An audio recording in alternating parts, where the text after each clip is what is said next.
Next, notice how Mrs. Cantrell documents anecdotal notes directly on the lesson plan. This is another option for data collection. In addition, notice how in a short amount of time, the teacher is able to support 2 readers as they run into hurdles in phrasing, decoding, and comprehension. With the support of the teacher, the hurdle decreases and each reader is able to move forward. Joey and Kate went to the fence. Okay, let's think about this story. What's going on right now? Look at what's going over. Smash. What's going over the fence? Smash. They've kicked the ball and it's going over to the fence into the neighbor's yard, right? So go back and read, and as you're reading, think about that part and get your mouth ready for that word. Said Joey, the ball went way up over the fence and it into the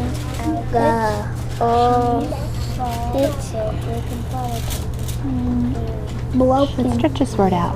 Say it slowly. Get your mouth ready. Good. Do you know this part? R. So say that part. Garden. Try it. See if it makes sense. The ball went way up over the fence and into the garden. Next door. So what did you do that helped you figure out that tricky word? They went back. You found parts that you know. Did thinking about the story help you? Think about where that ball was going? All right, keep going.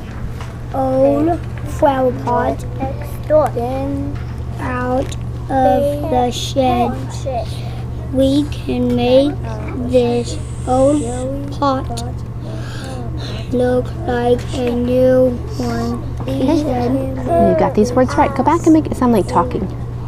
We can make this old pot look like a new pot.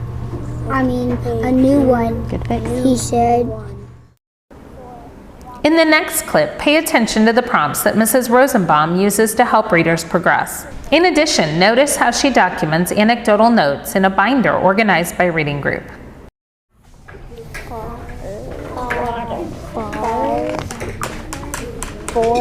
Good job. Good job stretching that word, Kaylee.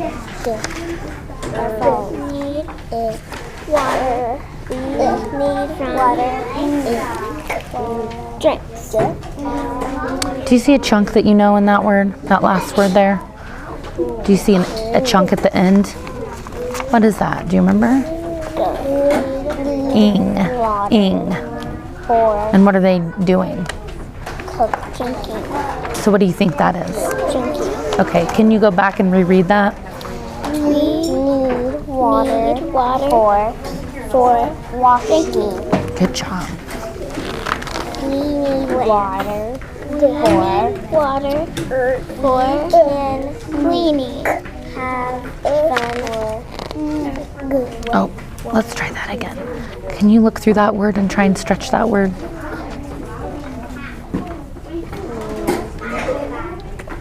They are cleaning the fruit, but what were they doing here? Cooking. So what do you think that is?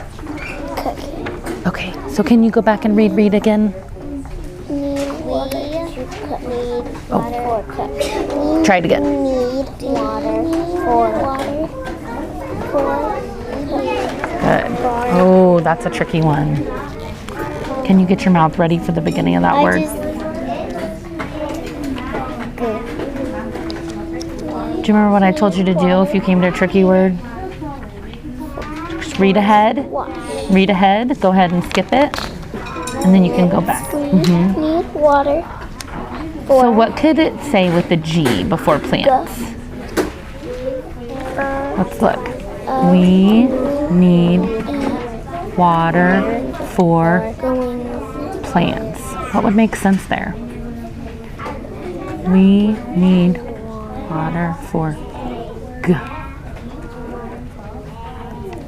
What do plants do when they get water? We need plants for growing. Good job. All right. So we need to be thinking about what it means, huh? Did you notice how the teacher started with a praise point? Good job stretching that word. In addition, she asked a student to reread to make sure it made sense. looked for chunks within words, and avoided providing the answers, but rather asked a student, "What do you think that is?" Each of these prompts supported the reader in using problem-solving strategies.